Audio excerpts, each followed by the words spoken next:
out in Iowa right now, there are a lot of folks who say they're fighting for a better future. You have people like Bernie Sanders and Elizabeth Warren who are proposing these sort of grand ideas to sort of reshape our democracy, our economy. And then you have people like Biden who kind of want to do things maybe in a more practical way. How do you sort through that and, I guess, create something that's going to be beneficial to the economy as a whole? Okay, I mean, let's put it this way. I'm not worried by any of the candidates. I'm a pretty progressive guy myself. If I could wave a magic wand and get us to single payer, I would do it. I don't think it's politically possible.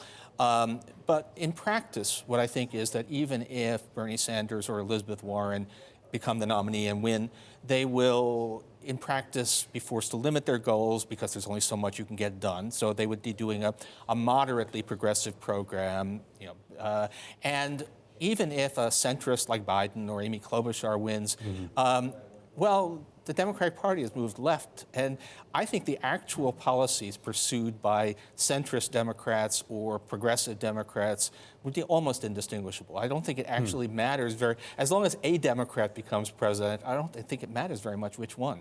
Well, we have, a lot of people think Trump has a good chance of getting re-election. I mean, unemployment's at 3.5%. Traditionally, if you think it's normal times, good economies tend to favor the incumbent. If a Democrat does take the White House, when you look at the economy overall, what do you see as the most urgent thing to address, even stipulating that there's going to be limited room to do whatever they want? Yeah, well, we can do, if I actually had to take a focus, I would have said that where we really, we need to enhance Obamacare. We can get another 15 million people insured quite easily, and they obviously do that. But my next priority would be children. America has the most stingy, inadequate child care policies that of any advanced country. We spend, a third of what Canada does, a fifth of what the Europeans do, but it's not a lot of money. So a relatively small amount of money spent on basically on children would do a huge amount to enhance America. So when we talk about some of these programs, though, and I guess how you pay for them, there seems to be a big debate as to whether you need to even justify how you pay for them. We had an interview, I believe, last week. Eric Shaxler spoke with Stephanie Kelton, of course, who has been kind of promoting some aspects of monetary, of MMT. I want you to listen to what she had to say. I don't think a lot of people are looking at policymaking through the MMT lens at the moment. I think that we're very much trapped, and we've trapped ourselves in this pay-go framework where every policymaker is expected to lay out a very clear blueprint for every policy item on their agenda. How are you going to pay for it? Show me where the revenue is going to come from. And we do that to them. Do we still need, Paul, that sort of pay-go framework in this environment? No, I mean, the weird thing about MMT is I still can't figure out what it actually is. But if you actually look at what she's saying, it's the same thing that a lot of mainstream economists are saying. It's what Olivier Blanchard, former chief economist of the IMF, is saying. It's pretty close to what Larry Summers is saying. I think, if the MMT if it's so radical, how come it's actually indistinguishable from Larry Summers? Arguably, though, they've been saying this more recently. Yeah. Like Blanchard and Summers, they've come out with cases, okay, we need more fiscal stimulus, we need to worry less about the debt. But they would say they've been saying that for a while, and that Blanchard and Summers have more recently come to this view. All right. Well, but still, but I haven't. I've been telling people for years that debt worries are greatly overblown.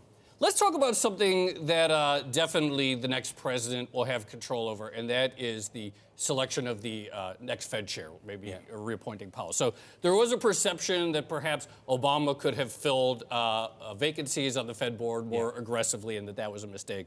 We know that Trump seems to regret, as he said many times, his own choice of Fed chair. How do you rate Powell's job overall? Like, how do you think he's done? And also, when you think about like the sort of the framework review that the Fed is undergoing, is there somewhere that you hope that they get with that? Well, I mean, Powell, he raised rates prematurely, although that was Fed consensus. I'm not sure that it would have made any difference if Janet Yellen or anyone else had been there. I think that this was an institutional failure, though not a terrifically serious one, but they got it wrong. And I mean, I like, the Fed is one of our institutions that's still functioning well, still has smart, sensible people, flexible-minded, and it's not clear that. I'm actually worried that Trump is appointing some people who are pretty flaky, trying to appoint them to the Fed board, and that may influence that.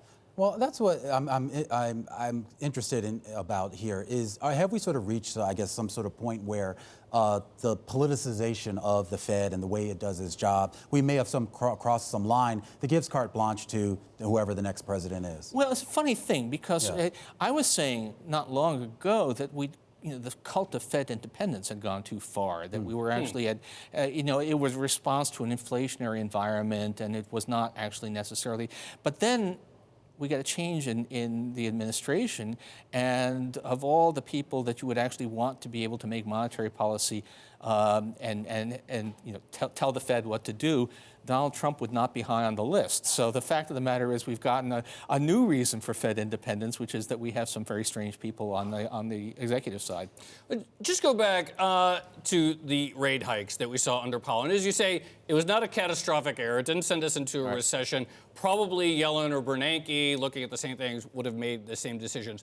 Nonetheless, going next time around, next cycle, next time we have a downturn, is there any way to avoid repeating some of the same institutional failures, the reluctance to cut rates early on aggressively in the lead up to the financial crisis, the number of people who said post-crisis, we need to raise rates soon. I mean, the market expectations were totally wrong, and they ended up going a lot longer than people thought.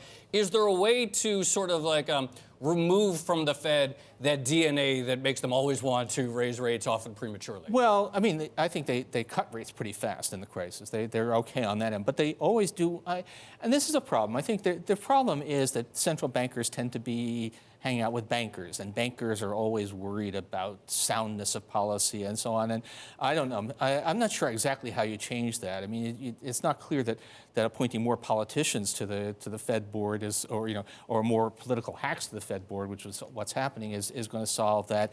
I think maybe they just need to lean. I mean, all through, for years now, people like me or Larry Summers have been saying the Fed shouldn't raise rates till it sees the whites of inflation's eyes, and maybe that message will get through.